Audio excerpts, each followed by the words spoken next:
So I think I mentioned in the past that I was, or am, the newsletter editor for the Rifle and Gun Club that I am a member of.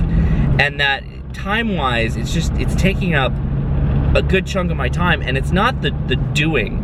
It's not the writing of the newsletter that's the problem. It's the, like, going out for information from all the people who have to provide information. And it's like a metaphor of life.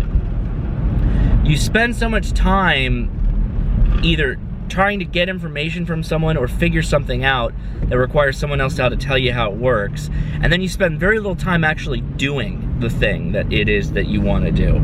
So it's all this build up, this planning and this organizational stuff for how you go about doing what you do. And I remember when I first started out as the editor, I would constantly be checking my email. I'd be pinging you guys like, you know, I need it by the end of the month, I need it by the end of the month, and it just wasn't working, and it wouldn't work at all. So then what I ended up doing was I relegated them all to their own email group, and all their emails bypassed the inbox, went straight to their email group, and at like 5 days before the end of the month, I'd check the email box, and if I didn't have everything I needed, I'd ping the people that didn't send it to me, and then at the end of the month, I'd start making a newsletter. And if they didn't send it to me, too bad. Because I realized, like, I'm spending, like, the priority that I have isn't the priority of these people. And even though they want to be in the newsletter, they think that their time or my time is less important than their time. Or they just plumb forget, which is also just another way of saying they think their time is more important than mine.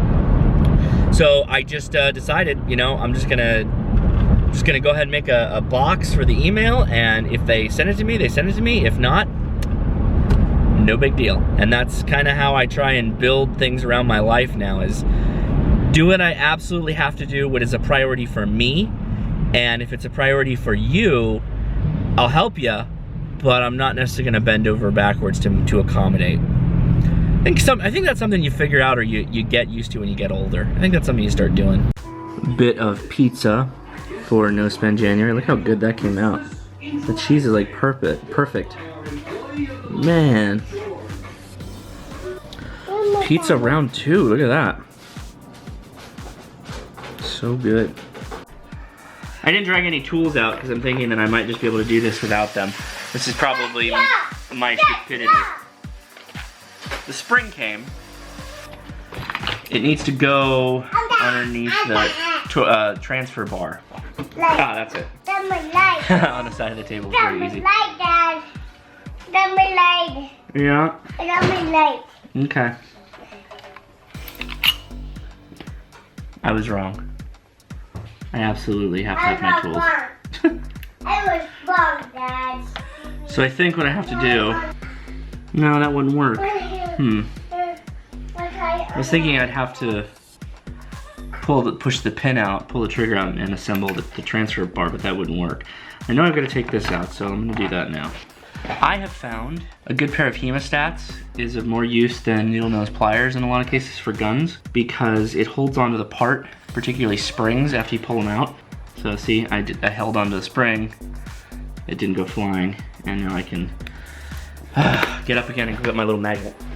Okay, so this is what we call the lack of the mise de place of gun working. So see the little pivot hole right here? That hole gets filled up by the transfer bar, okay? And the spring rides in between the trigger and the hole right here, and the hole right here. So I have to figure out how to get the trigger in there and then get it below the transfer bar. All right, I believe that I'm supposed to cut this spring. But before I do that, I need to consult the internet. Because I don't want to buy another one of these. So please give me a moment. I consulted the exploded picture. 38 is the spring, 36 is the trigger, and then this is the transfer bar. I know I have to cut this now. I just don't want to. So the trick here is not to cut them too short. If you strike me down, I shall become more powerful than you can possibly imagine. Okay.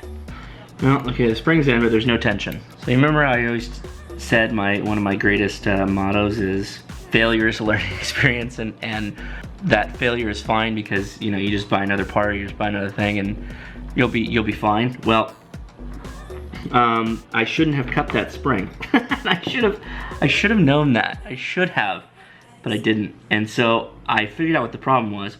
It wasn't this upper hole that we needed to apply the spring to. It was this lower hole. Had I left the spring intact right here, this transfer bar, why does it keep moving? Stop messing with me, focus. Transfer bar would be stopped by the spring, but I cut it just too short.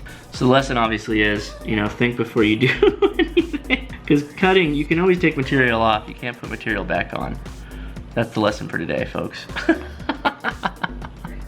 Okay, just to make sure I'm still having fun, the little door lock for my dryer just died. There's one right here, but I'm gonna have to take the door off to get to it. And even then, I can't guarantee I'm gonna get it out without breaking it. Okay, everything's breaking today.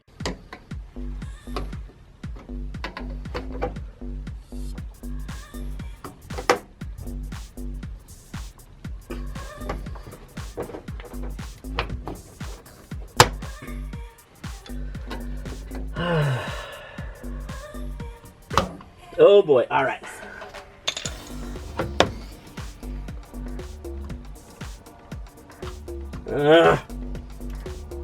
Oh! Broke that. I can't go this way with it, can I? Ah, I can, okay.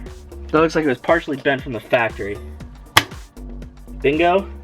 Okay. New clip installed. Hi, yeah! Alright. Okay, I saved today for par. That's it, guys. I'm done. Take it easy.